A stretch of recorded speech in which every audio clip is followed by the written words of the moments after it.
bi il faut ko saba dante foli mina k'a fɔ malien bɛɛ ye samedi n'o ye le 12 k'a daminɛ Mali kɔfɛ fo Mali kɔnɔ malien wulilen do fan bɛɛ fransikaw olu ta bɛ daminɛ nɛgɛ kaɲa 13 a bɛ kɛ o kuma na ko yɔrɔ min bɛ n'o fɔ ko république place république français ko yɔrɔ min bɛ a bɛ daminɛ nɛgɛ kaɲa 13 k'a kuncɛ nɛgɛ kaɲa 18 fransikaw wuli bilalen bɛ France n'a lamini bɛɛ ma malien fɛn fɛn bɛ fan bɛɛ sahel fɛn tɔgɔ de ASK den bɛ fan o fan bɛɛ ka ɲɔgɔn sɔrɔ o la Mali kɔnɔ o ye CICB nɛgɛ kaɲa 15 ka taa bila nɛgɛ kaɲa 18 na malien mana kɛ yɔrɔ o yɔrɔ bɛɛ ka ɲɔgɔn sɔrɔ CICB la ka taa a yira k'a fa tɛ fo ka tɔ bɔn an k'a yira diɲɛ mɔgɔ la Algérie la ko a ta ni armée cɛ dɛ k'a b'a ni population de cɛ bi a ye kuma min fɔ a k'i occupé a yɛrɛ ka problème na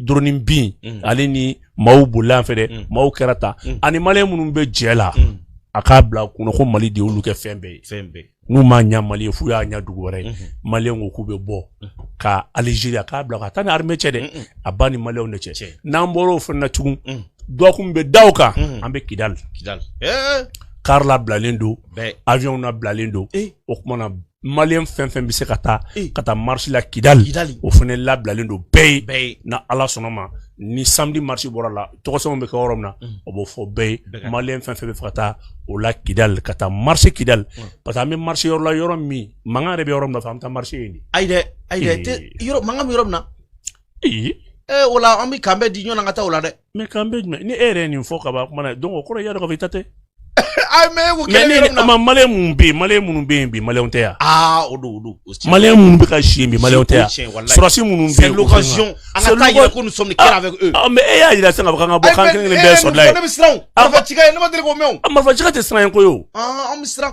wala n'a bɛ siran nɛgɛ bɛ la t'aw la ayi n'a bɛ siran e to yan mais avion kɔnɔ dɔw b'a la fɔlɔ an ta avion b'a la mobili b'a la ça dépend parce que Gawokaw bɛ avancer Gawokaw bɛ taa car la fɛn min an minnu bɛ Bamakɔ yan peut-être i bɛ taa sɔrɔ avion m'anw ta ka jigin Gawo les Gawo maintenant an bɛ continuer ɲɔgɔn fɛ an wulila ka taa bɛɛ de kɔni welelen donc o bɛ a ye taa tɔgɔ sɛbɛn na voilà ni Ala sɔnna ma nansa ninnu na don avion kɔnɔ ni sɛbɛn an tɛ taa maa tan nɔfɛ mun t'an ka position de terroriste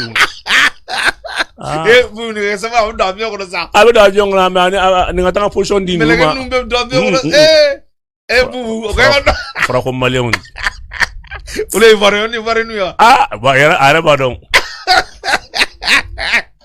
d'accord bubu ni Ala sɔnna ma an bɛ don an ka babu kɔnɔ babuba kelen bi an bɛna kuma Algérie kan bubu an bɛ ɲininkali fɔlɔ mun an b'a tɛngu la o ye mun de la Algérie bi ka Yad Agali protéger a bi ka kɛ ka da kun jumɛn kan mun de b'a ani Yad cɛ bubu ma bɔ kunpan na bi an bɔ kunpan na mais o yɔrɔ fina yani an ka don an ka sujet kɔnɔ k'a fɔ bi na mɔgɔ b'a fɔ ko Mali ni Algérie bɛ ɲɔgɔn na Mali ni Algérie tɛ ɲɔgɔn na an tɛ ɲɔgɔn na Mali ni Algérie tɛ ɲɔgɔn na foyi la transition fanga min nalen filɛ sigi ani Algérie fɔra ɲɔgɔn kɔ ko fila u tɛ ɲɔgɔn na dɛ mais bɛnkan dɔ de bɛ yen transition fanga ko k'a tɛ jɛn n'o de wa o de kɛra sababu an bɛ ka bɔ ko bɛ tiɲɛ kalama ni mɔgɔ min ye kow jateminɛ k'a lajɛ i b'a k'a fɔ Mali ni Algérie bɛ ɲɔgɔn sɔrɔ histoire la an b'a fɔ min ma des histoires séculaires san yirika ko biko tɛ mais fɛn min ye Mali ni Algérie ka bi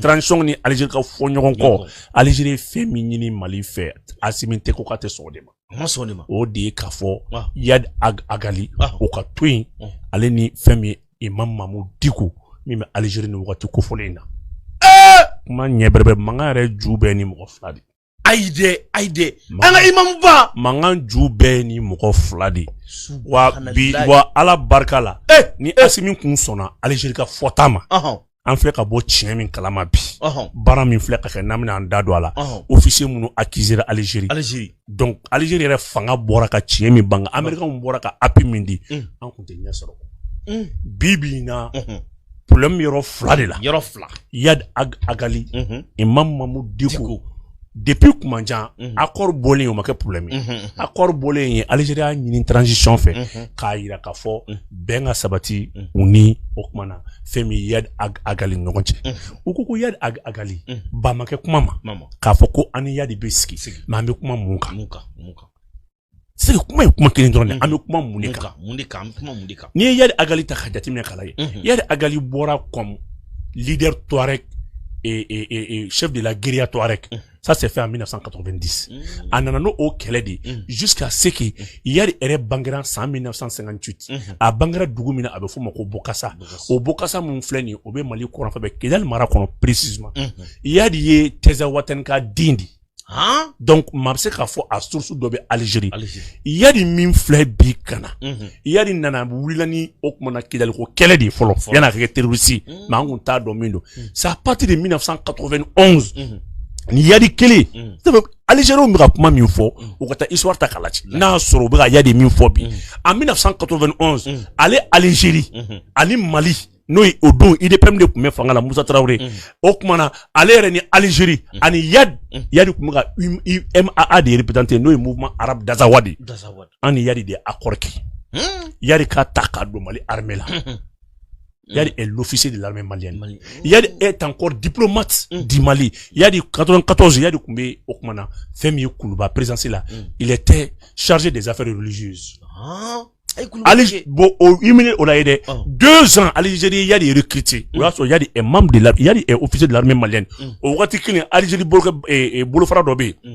Au DRS, nous est département renseignement sécurité. On Yadi est recruté en 1991. Par Taoufik, le général Taoufik. Nous avons le coup Mohamed Moumedjen. Donc, nous avons le coup Taoufik. C'est lui qui a recruté Yad. Au tchèque, il y a pression que Mali, ça fait Mali pour le mieux. On doit avoir un Algérie, on a l'Algérie, Algérie est à fond, État de Kounté Mali Boulou. Wati. Ça veut quoi, politicien ou en fakadi quoi. Moi, on va voir Algérie, Algérie, Algérie, bon, on a Algérie, là, on a eu un État faible. Politicien ou on a fait un peu fracada. Donc, on a eu une pression que, quand on a dit que, Kayadi Bagata, Mali consulat de Saoudia, Arabie Saoudite, Yadi est diplomate. Il est officier. On m'a bâché, Kakata Blanc diplomatie.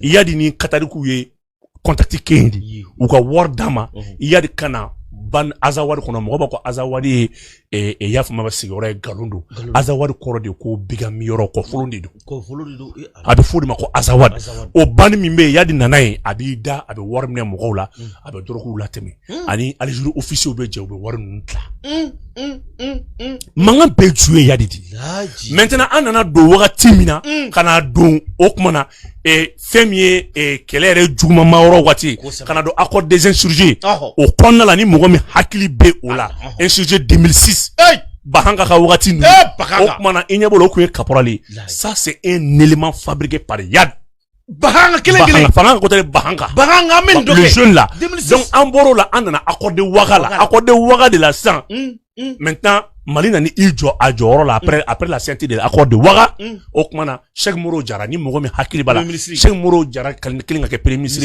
plein pouvoir aye kambe tourke à labana siga sodima kayira ka fo bela kwanga on se prépare pour la guerre au doni imam Mamoud Diko Amadou Aya nunu genga bo fangala 2012 parce que Amadou Aya était déterminé kabe ko labe awati donc atete fene o fertera minenw fene nyini ngana donc chaque fois mangan jouer imam Diko ani Yad Agali c'est que iba kana mani imam Diko kumbe Mali kono bi ame domne ko bi ni Diko kumbia abi kuna kan kun se ka surali tezawatenna Mouna parce que le conflit politique ou libre quoi ça fait akume bamako nyagami nyame abeta nyefe awbi donc Algérie ma se kaye Algérie be je kono Algérie ka ko ma se kaye ka sawya kendi parce que non seulement mogoba bulu mi marfati mogola mogoba bo fene mi autorité affaiblie mu nyagami ke bamako ora to Algérie ma se ka don to sila bo politicien ga faiblesse ale nu u kai si bako bassesse politique ou ma se kan yoro di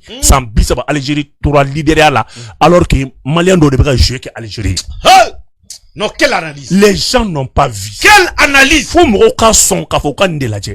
Maintenant, en allant to là, Amadou Toumani Touri prépare avec quelqu'un yo gauche gaboy. Amadou Aya fene nana avec Cheikh Moro Diarra yo fene gauche gaboy. Okmana jonguna nana, o nana kana aku taye ka aka séjourner ke otara. Otale Ibeka nana Ibeka nalen kuma mina o fene nana fo par fini kabini jo kelke boluka yo fene genga boy transition nana u yu ke o teri o transition nalen kofe maintenant ou rectification ke rectification kofe ou na hakina jume ko négociation c'est ainsi que imam Mamadou ba fo ko nyin taro nyemi nga dem sen nuna quel ju bora ni négociation commande là donc depuis au barao de kera na ko soro bi ko imam digo be Bamako ya bi transition ko de temps soro ka be kele mini fo c'était ça wata na tisi wasra ko le ke akumbu gushi ni korongo kele abu ça fait chaque fois difficulté ni gela na be transition mo beta ko da et c'est pas que on était équilibré sur cassé mais ala ka ale talent ko fait on a tout fait ale beta domina imam digo beta domina on a fait mieux la direction du renseignement, la direction de la documentation et du renseignement extérieur. N'a pas encore DGE Algérie au loup, aller les mouvements armés. Maroniafma au DGC Nyemoro, les mouvements armés, ani Teboun. Autour de la Kafoko Mali Fama au Kana, Mali autorité feneko kateta. Voilà. Donc il est Mali Wili, il est Mali de Wili. Donc vous voyez donc imam digo kara algérien on dit malien o mangan jumi wule fleni donc yo ko sugu beke ka donc a fo mune be ko fo siga fo kake non seulement l'autorité malienne a été très claire à tant qu'on n'a pas fini de récupérer les territoires maliens en yadi ta fo kambe siga mami fo o yadi kelen o de fene Amadou Kounfa recruter parce que yadi kelen na amsadine créé parce que algérie me ga mun blu kuna quand la France, il va dire Algérie ni France était bien Alifitini. Et Algérie sait très bien que France fait qu'à état de créer au Gon aller là. Donc aujourd'hui Français fanga soro abi dugu folo min kele Algérie. Algérie bo kalama. O de a que Algérie amsadine créé avec Yad Agali.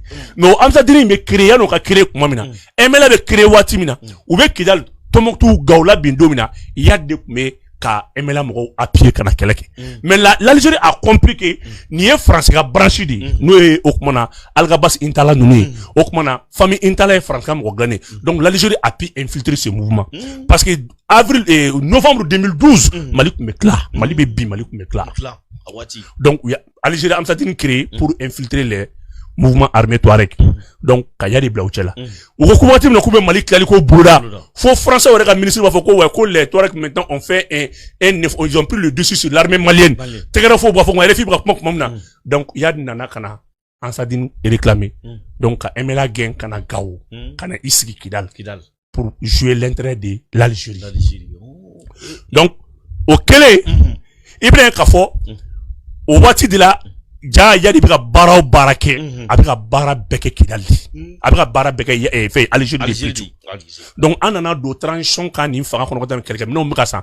depuis wati armée ka monter en puissance tu trouves que imam Digo va commencer à frustrer parce que le be mi fait ça c'est l'accord ça c'est la négociation Mamadou Digo commencera à fort il ti bolo kafi dobolo kata kafi dobolo il ta ketan il va ketan c'était pour dissuader il y a des agali frère na affaibli parce que au belen il y a des ka fargaye il y a des infections pulmonaires qu'on a soro jusqu'à ce gars tra admis et Tamara 7 hôpital lobby atra la dai atalen kata dai kuma mina CPI mo ye mandat d'arrêt bo ko kata yadi mine ma ko ta yadi mine algérien ye yadi la boin kana yadi Alger kana yadi ka infection traité ka traité yadi ka famille rebe tezawatendi aka fait bébé donc au couvre maintenant sans baflani moi ani nani kosaina Mali est cour suprême mandat d'arrêt international boy yadi kam donc transition a ira et Algérie là kafo ou be fait ka action publique est un contre Yad au Tiraki. Au dépôt de Kra, Algérie a compris que mieux vaut former une nouvelle rébellion et tendre la main à la France en Adjara Keling. Parce que Algérie, il y a Kosou Beke, Mali autorité fait au maçon. Ni Mogomié Jatimineke, Amsadine Kofe. Il va être au Kra 2012. Maintenant 2014-2016. Pour que Kele Samakana centre là, il y a des Keleni Amadou Kounfa recruté. Hey, nyaka maglalendi. Yama Amadou Kounfa yadika pour des glanendi. La haoula. Tiens. Mafuma. Donc il y a katibari masina créé. Katibari masina créé le kofe. Moujao ani katabla akimi ou ni fauna ni be Algérie ka bolo fray Algérie de nanu be fara nyonga en 2017. Kana Jessim créé groupement de soutien aux musulmans et à l'islam et aux musulmans. Donc dirigé par Yad Agali. O to munu ka kuma négociation na. O te fɛn kɔrɔ dɔn. Kɛlɛ bɛ centre la o kɛlɛ source kelen de bɛ nord la. Mais chaque fois Bamako est dirigé par des conflits politiques. Maintenant à partir du centre déjà ça c'est le conflit militaire. Mali béni l'homo laban par l'Algérie. Mouvement fait créer c'est l'Algérie qui a tout créé avec maintenant leur direction ou à département renseignement sécurité. Maintenant département renseignement sécurité au checker mi y a recruté on en a affaibli. Na ka demsenu de bi fanga kuna amna ndado de la sa tezawaten drone bona to na ibna donc ka ko be nyona.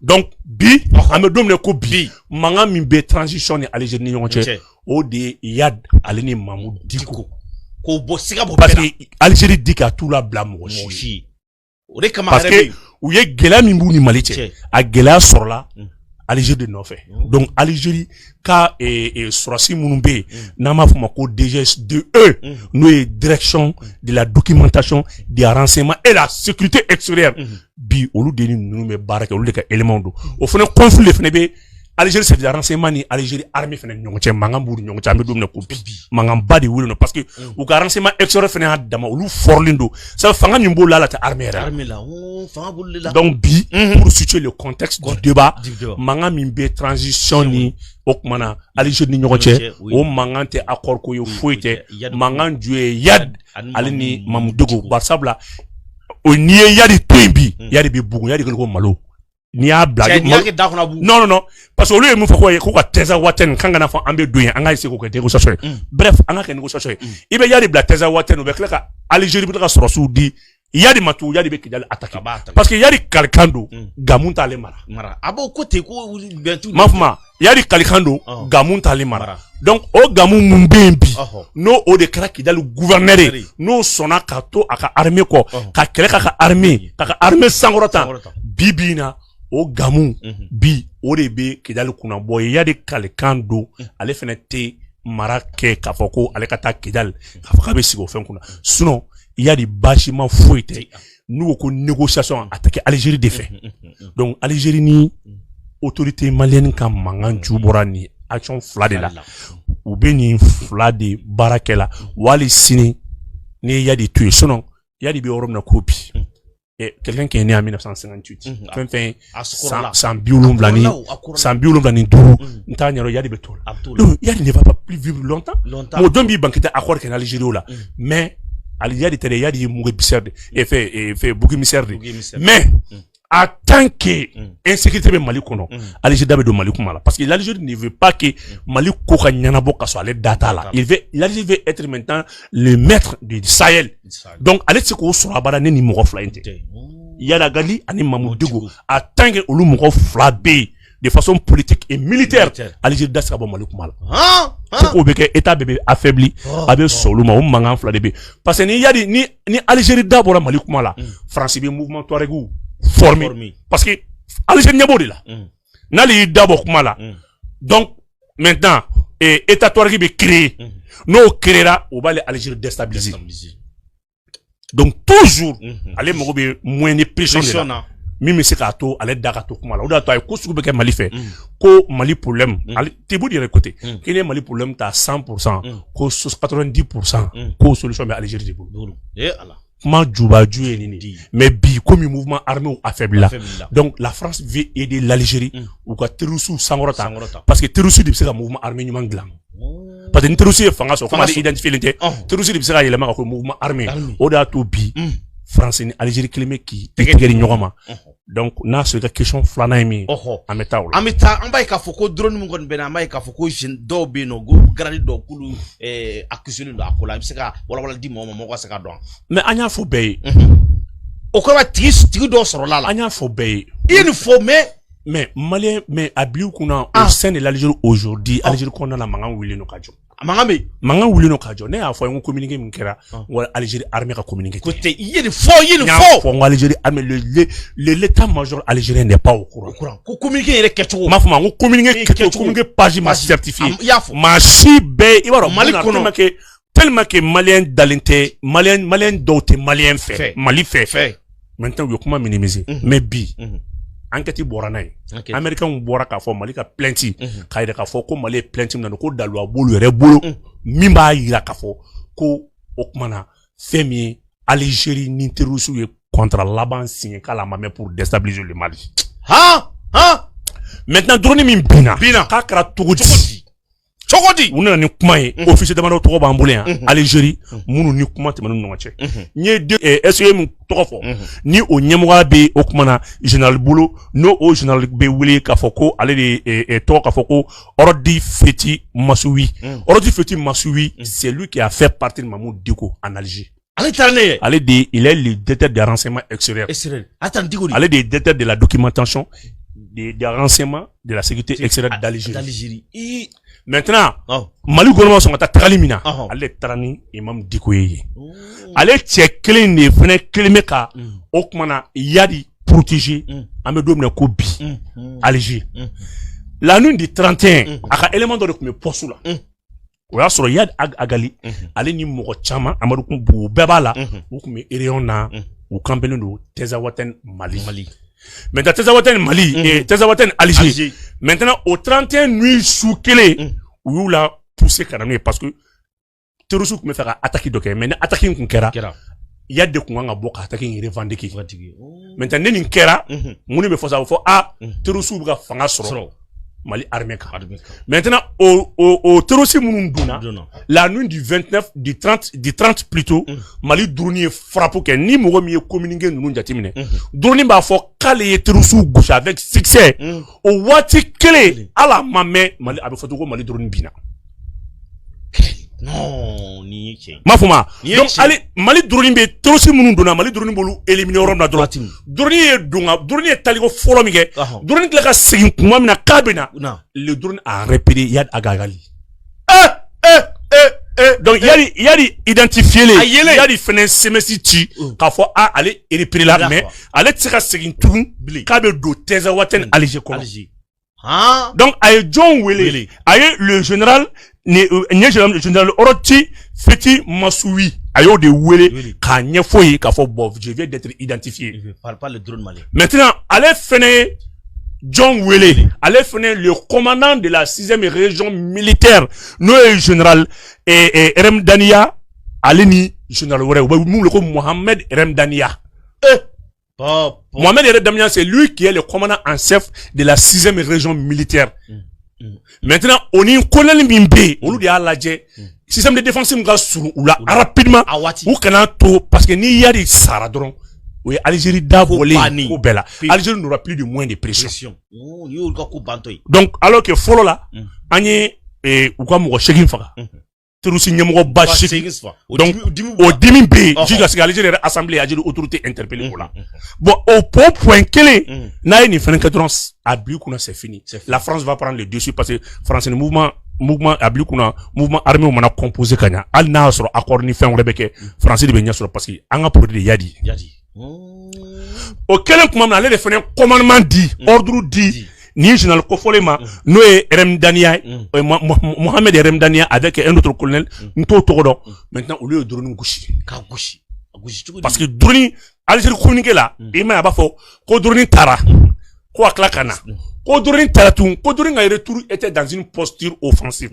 au ko drone est fermé tout à la sakata la ba gouchi parce que drone est mi au lubado drone alors que Mali drone yadi nya ba gigi on dirait que nga jamala au lieu que nga ko drone jigi Algérie état-major ta kalama ko drone bona donc Algérie il va ka fo soit de Algérie de leur propre chef mbora ka soit nous fina donc c'est un conflit qui est très complexe maintenant au lieu de drone gauche minke au lieu ko drone donna 2 mètres côté 2 mètres de fond et 2 km il y a au 2 km et combien mètres 2000 mètres il va attendre ou le drone gauche ni missile mi ou le missile est va clamer C7D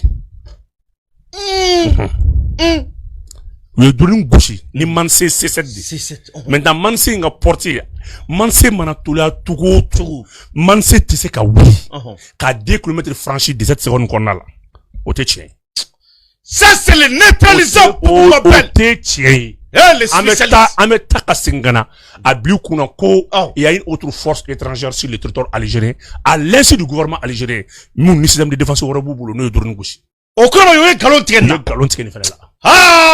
bubu ma foma maintenant drone gauchira côté hypothèse fɔlɔ ye Mali armée ko drone gauchira yɔrɔ min na ko o coordonnées GPS et 19 degrés 58 minutes il va y avoir 4,378 secondes nord-est qui fait environ 10 km et demi en a ka cible ɲɔgɔn cɛ 17 secondes c'est k'o jigin cogo si la même 2 km à TC il y a pas un missile et puis missile mansé bɛɛ ka don ka missile mansé ka portée ta i k'a lajɛ a tɛ se ka 10 km parcourir 17 secondes kɔnɔna la a tɛ yen kɛcogo t'o la missile kelen bɛ se k'a kɛ bi Orosnugu ye o ye Russie ka missile laban min dilanna o y'o ye donc Algérie a menti bi na bi o de mankan bɛ Algérie parce que le gouvernement veut se démarquer k'a yira k'a fɔ tiɲɛ yɛrɛ la parce que Américains ko ko prévu bolo Algérie kama oui o kɛra sababu ye u ka plainte ye renforcer dugu caman de ka bɛ Mali ka plainte accompagner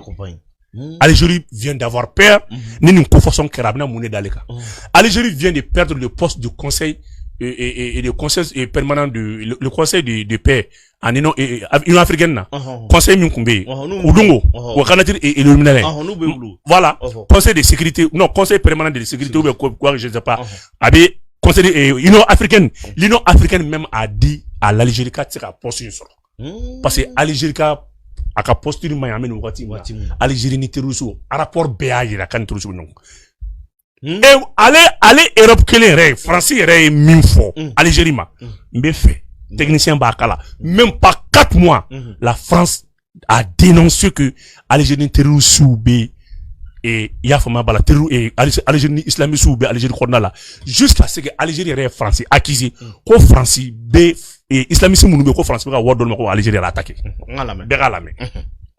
Un cran entre l'Algérie et la France après que les autorités algériennes ont convoqué en urgence l'ambassadeur de France à Alger suite à des accusations de complot du renseignement français contre l'Algérie. En effet, des médias algériens ont diffusé un documentaire montrant un ancien terroriste qui a piégé avec l'aide du renseignement algérien plusieurs agents secrets français de la DGSE qui auraient, selon le reportage, tenté de créer un groupe terroriste afin de commettre des attentats contre plusieurs villes algériennes.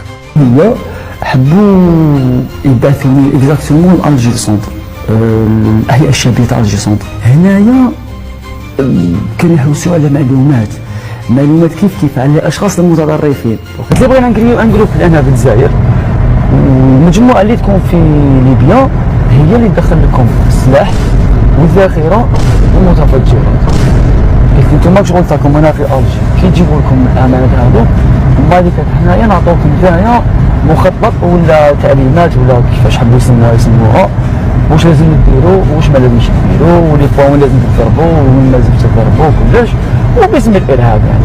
Les autorités françaises n'ont pas encore réagi aux accusations algériennes. La colère d'Alger contre Paris s'accentue depuis l'alliance de la France avec le Maroc concernant le dossier du Sahara occidental, sujet épineux dans les relations maghrébines. E ka filɛ bi olu de fara ɲɔgɔn kan bi. U ma fara ɲɔgɔn kan dɛ. Ne ko o de c'est pour ça n y'a f'i ɲɛna nin tɛ même pas 4 mois. 4 mois. Nin kɛra Syrie bɛ bin wagati min na. Olu ka farasa kisi. Donc Algérie yɛrɛ ka service de renseignement ye France service de renseignement piégé. Nin maki mun filɛ nin ne ye contacté ta ni terroriste caman ye. Terroriste fɛn fɛn bɛ Algérie donc la France a les preuves prouvant que terroriste bɛ Algérie territoire kan. Kalo 4. Donc nin ye kalo 4 ye. Nin fɛnɛ k'i bɔ yen fɛnɛ tugun. CPI ka rapport fɛnɛ na tugun. Tous les grands terroristes à bébé Algérie jusqu'à ce que CPI qui a mandat de vérification bila ka taa Algérie ka taa confirmer ko tiɲɛ don o ka mandat bɛ terroriste fɛn fɛn contre la k'a bɛɛ bɛ Algérie. Tous les otages européens enlevés en 2024 Algérie yɛrɛ ka service de renseignement ye otages minnu récupéré et enlevé des Européens 34 otages en 2024 min ye rançon min na dun c'est trop maintenant Suisse ou ka cɛ min kun bɛ Alger futra a échange kɛ Mali Nord la min mɔgɔ ma hakili b'a la kɔsa in na o min kɛra Algérie de 64 millions bɔ terroriste minnu y'a enlevé Algérie de 64 millions bɔ k'a di FLA ma Front pour la libération de l'Azawad ma k'u ka taa échange kɛ o mana kɛ Union européenne bɛ da u la ka marifaw ni fɛnw d'u ma parce que n'a fɔra sisan ko ko FLA ye otage dɔ libéré en ce moment a bɛ crédibilité sɔrɔ aux yeux de la communauté internationale et de l'opinion internationale. Mɔgɔw bɛna fɔ non aw bolo ko ninnu ye terroriste tɛ u bɛ se ka aw dɛmɛ ka otage la bɔ a ma alors que otage in bɛɛ bɛ Algérie service de renseignement de bolo. Donc o échange fana kɛra échec parce que Mali service de renseignement Modibo Kone ka mɔgɔw taara satellite dɔw la k'u sɔrɔ kungo kɔnɔ avec des officiers mais algériens. Bon o bɛɛ kun ye ni général in tɛ le général Ordi Feti Massaoui. C'est lui qui est le chargé du renseignement extérieur de l'Algérie. Le fameux général. Donc Modibo Kone ou piégé ka ta mun fɛn jɔ ka don o ma sira ba so. Mais maintenant ni mɔgɔ kelen minnu filɛ nin ninnu de bɛ drogue la tɛmɛ ninnu de ni société baw bɛ jɛ la o de y'a to n'u ye kɛlɛ wuli wari de bɛ financement sɔrɔ hali n'u k'u bɛ marché ni fɛnw kɛ Bamakɔ i bɛ wari bɔlen fan bɛɛ i yɛrɛ t'a dɔn a kɛra cogo cogo a wari bɔra cogo min i t'a dɔn a wari bɔra cogo min i t'a dɔn maintenant don o don Yad Agagali a bɛ min sɔrɔ profit la ale ni les services de renseignement algériens 5 milliards d'euros u b'o de sɔrɔ profit la 5 milliards ça c'est chaque année ça c'est au ordre au ordre min fana fonna la i bɛna k'a fɔ il y a plus de 800 000 exploitants o de bɛ i sɛbɛ dingɛ in kɔnɔ o mɔgɔ kelen bɛɛ bɛ 30 000 de sara ka jigin dingɛ kɔnɔ wa n'i ye sanu min bɔ fana tun o 5% o bɛ verser Yad n'a ka mɔgɔw ye o ye taxe ye o ye taxe ye maintenant ko Yad ko silamɛya la k'i n'i ye sɔrɔ kɛ k'i bɛ jaga bɔ n'a ye o sanu 5% o de bɛ bɛn 5 milliards ma qui fait l'équivalent de 3 000 milliards 200 et quelques milliards 3 200 et quelques milliards de francs CFA qui est équivalent du budget malien. Bon Mali armée bora ko et o de Intaha la mine de Intaha armée bora ko récupérer donc ni min kele fene fleni l'armée a envoyé hier soir et avant-hier soir à peu près 5 drones kamikazes maintenant kulu blakata sans faire calade et il y a des renforts sangon teza watan krasa ni mo mi kumu abi faka ay kani kumu ala donc fin betieni no teza watan est sous contrôle à 100% fin bemle no c'est ça maintenant Algérie réa don planting tse kale fait parce que ali ino africaine bi méfie ale la bi mo ska siki gandi kan najo ino africaine na ino africaine réa bi wi Algérie je poste badina ala fota mafuma donc kaira ka fo ni kuma munum bi ka fo wa jebe ka rapport abli kuna même les ONG américaines ou ko be malika plainte accompagné ko prévu bolu kama mele ko ko tedere ko ça ne dépasse pas 8 mois où il y a accord ko nyonje pour venir attaquer le Mali. Abana. Donc Ibra Kidal wo, Santri wo, Amadou Kounfa wo, Katibari Massina wo, ni bébé Jissim Gaboule ka ni bébé groupement de soutien à l'islam et aux musulmans. Au lieu de ka fin créer ni nous ba wole équivalent na to do fene ko jinim abli kuna o barawdi. Aba nyini tugo autenya swama. Maintenant Algabas Intala ouye Algérie Algérie ou la famille B mais français de bolu ka facture ça ou be hôtel mi ngono ka balo français de jolno no paye mais ou be Algérie territoire kan Allahu akbar Algérie territoire kan mais sanu munu be soro Algérie ba be kalam sanu fɛn bɛ sɔrɔ u bɛ fɛn bɔ minnu kɔnɔ n ko minnu ka teli mɔgɔ miliyɔn kelen Soudanais bɛ yen Burkinabé bɛ yen Guinéen bɛ yen i ti miiri diɲɛ dugu mɔgɔ si ma wa n'u mɔgɔ jɔra kɛlɛkɛcɛ fɛn na u bɛna mɔgɔ dɔw ta diyagoya i bɛ marifa ta ka taa site la dilan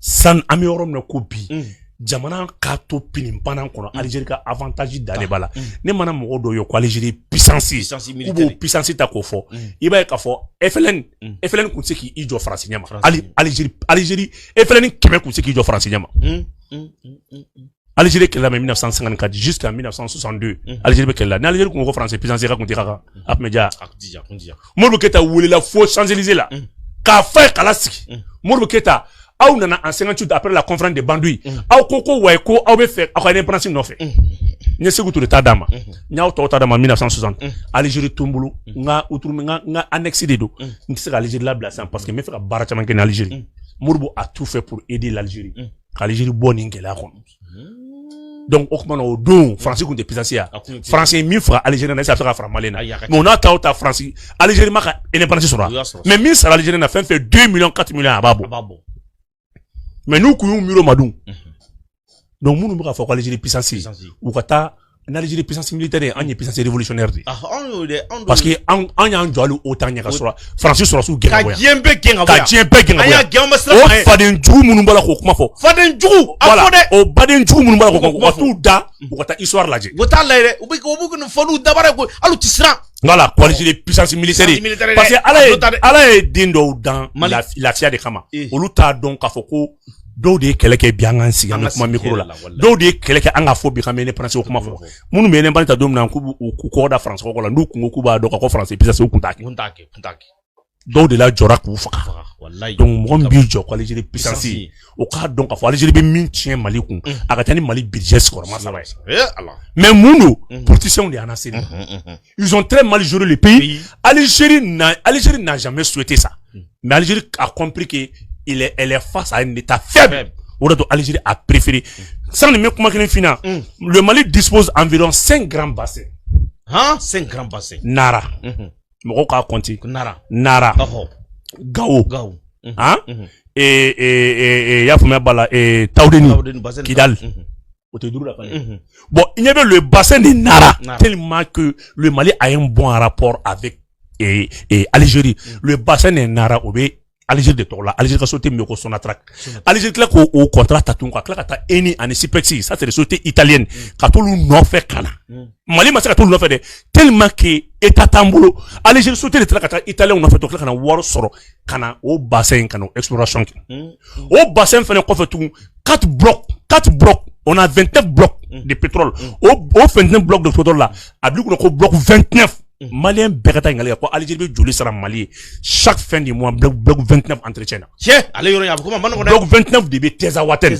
Au bloc 29 de Teroussou. Algérie Bega Teroussou, et à Kalama. Protection y'en faka quoi. Oui, au contrat dit droit fait là. Anto Kalama. Au femme fait au pétrole, au sanum fait au 5% de Marfa la côté Teroussou. Mali est politicien d'oka contrat dit. Anzala Menaja. Mais il y a aussi un Sara de Tchénatia.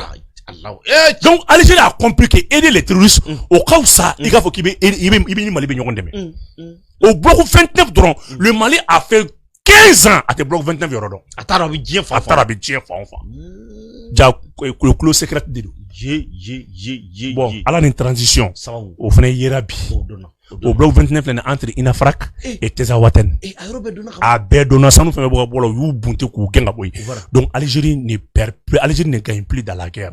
Le soutien des terrorisme, Algérie est fouille sur ça. Orato Mangambala ka whip ou Nyogonche. Donc, non, pour rien faire. Ameta, la mine de Efenda et Intaha. Mauka Oulache, Algérie. Algérie autorité be min sɔrɔ Mali kun u ka taa lajɛ ni min nina mɔgɔ hakɛ min b'a kɔnɔ u bɛ joli sɔrɔ an b'o fana lajɛ. Contrôle la mine d'or d'Intaaka, comme celle de Kidal, au nord du pays. Le chef de la délégation revenait d'une grande tournée de plus de 3000 km dans le pays. Il nous a expliqué que les populations du nord qui se sentent abandonnées par les États du Sahel se sont lancées dans l'exploitation artisanale de l'or à la faveur des conflits régionaux.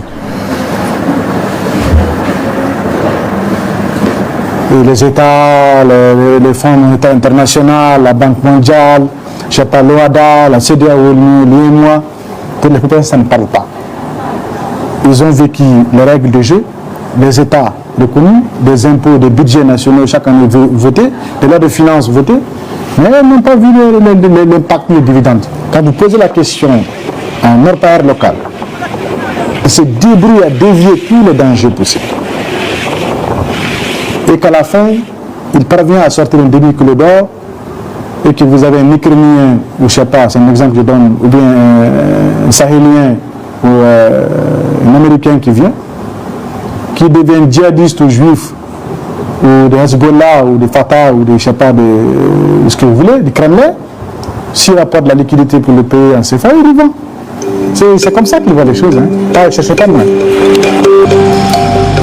Assurer la sécurité de ces zones est loin d'être évident. Les groupes djihadistes se battent parfois entre eux pour contrôler ces ressources minières. Pour gérer la protection des mineurs, les responsables des mouvements de l'Azawad nous confient qu'ils envisagent de généraliser une taxe d'environ 5% sur tous les gains. Mais le représentant touareg ignore combien les groupes djihadistes prélèvent. Ce qui est possible, c'est que les groupes djihadistes, dans les zones qu'ils contrôlent, ou chez les populations sur lesquelles ils ont des influences, font payer des taxes. Et c'est souvent annuel. C'est une pratique musulmane, où quand vous avez, à la fin de l'année, un certain nombre de biens, il y a un calcul qui est fait sur la base de vos biens, vous payez un pourcentage. Et les djihadistes ou autres ne sont pas aussi des gens naïfs. Ce sont des gens qui sont intelligents, comme nous tous.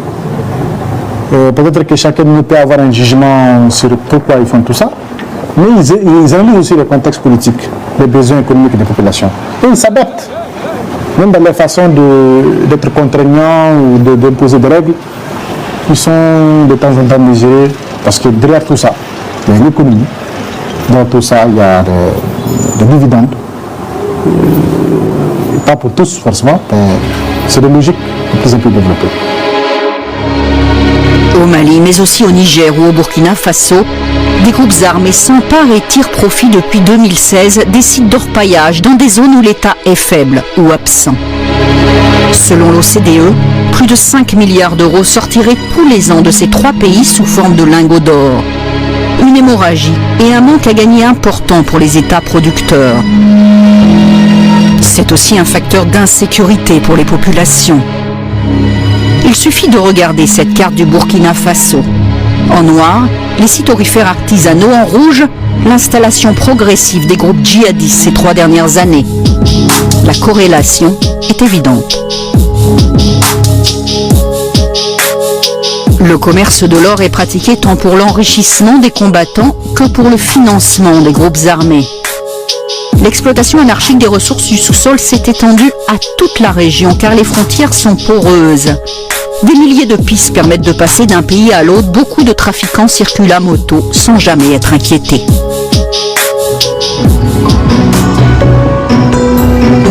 À Bamako.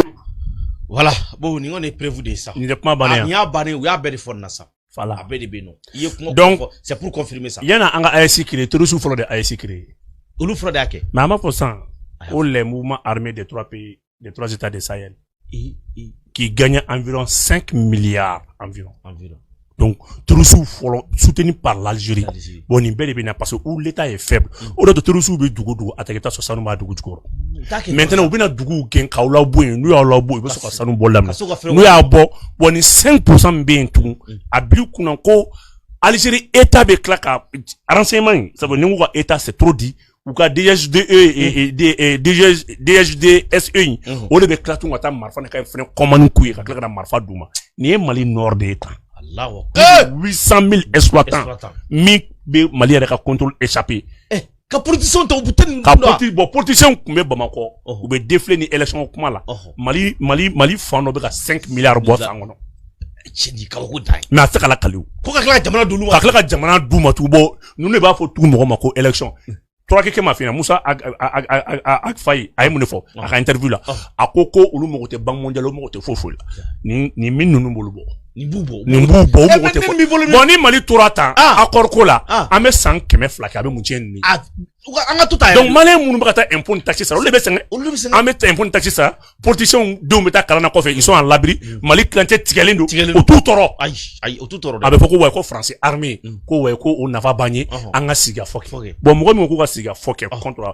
na ko so ko armée tibule bi kan tien don togoti voilà la ka danma transition ina fanya bo bini ro ma contrôle ko netra ki dal kata nya daninga netra kata joni bela ka bo ina frak ka kla kata kidal ka bo Moussa Fag anta arefle so nyun kono ni yoro ne jigna ne ko abana ya pe ne se dit tan de kono ka jogo fla de lama imana politicien jati mine ka fo ko le bunu joko election ou tini reality shikala olu bi se Algérie don togoti jamana jidu ni to bu yere ka enquête ka donc ka fo le service le service de la documentation et des renseignements de la sécurité extérieure d'Algérie allait des problèmes et l'officier accusé ou betro fora abana et Algérie était obligé de couler bla ou non, Algérie n'a pas le choix. Nimbe, il be Malika puissance dans la nous t'ordonner. Anya fo bay. Non, c'est vrai. Mo ko re de be ko en koro. Mo ti mindo. A tienene. Moti Mindo. C'était uniquement pour poder. Ibaro, ni yari Sarabi. Alitaro Dabedo Mali. Ni même Algérie Dabedo Malouk Mala. Parce qu'il y a l'insécurité au Mali. Oui. Jamana Basila. Mais Jamana Basila, Algérie Dabedo Malouk Mala. Algérie Dabedo Malouk Mala, position Kélimina. Ça, c'est l'insécurité. Donc, Algérie, mon politicien de là, chaque fois, mon créé. Ni Kmoro Fina, ni Mamou Digo Koumé Bamako. Bien, on fait la Kélé Gato Rangutake. Akuma Nyamia. Mena Kouanko Kélé, iti Miliko Fitin Fontaine Bé, sans Tchélique, ni Efena, Naïm Roula Fitneta. Ati Nyafou sur Ami Ninengo. Ami Nine Yavala. Donc, chaque fois, Algérie est positionnée. Parce que Bamako n'aura plus les moyens qu'avoir un combat engagé. Ils ont tout fait pour que l'armée a puissance la gouche. T'as marfa sans quoi, en ta sigafola. Ni sigafola, mais bon kalama, mais sigafola sans joli. On a signé plus de 100 accords. Accord. Aïe mon affaire. Accord de Tamraset. Agno signé avec Yad. Accord et pacte national. Agno ok. Flamme de la paix. Agno ok. Les élections 2006. Agno ok. Accord de Ouaga. Agno ok. Accord d'Alger. Agno ok. Accord d'Alger à Vénin. Agno ok. Accord Wolomla. Donc ce qui est job, l'autorité malienne n'est pas de bonne foi. Donc ça ne me beaucoup mal à mina. Alhamdoulilah. Les officiers qui ont commandité, qui ont ordonné à cette opération, ils ont été identifiés. Donc, Algérie, état-major militaire, te fouille Kalamanda. C'est le renseignement extérieur d'Algérie. Ni tchekling, ni mohamed hakili bolokota vidéo takalaje, ni ndi okumana imam Mamoudou reçoit Algérie. Ni tche. Amira Mimfoni. Donc, nous, journal Fati, aller des chefs de renseignement et de la documentation de la sécurité extérieure. Bon, bref, vous voulez pas photo. Aller de Ouka au Nyamoué. Donc, tout à la Sarakatala, Maline Algérie qu'elle est jouée. Anga Fara, Imam Diko, Aleni Yad Agali, Fanga Benken lui. Wa, Odekon. Kuma. Obana, Oteke. Okoni, Obune Asimiche. Ma on kon badon. Nous la signons. Obune Asimiche. Ma on kon badon kafo. Bi ala barkala anya njon joro Tiens ka bokuma na ambi befu ka bewole no neutraliser ambi fo kan analyse duma na kada ka malikono che kele mu sirna analyse ke ka nye ne ta anyo na flatte malikono ambi fo la ka malen bela jelen fo ama fo akambe jenwati were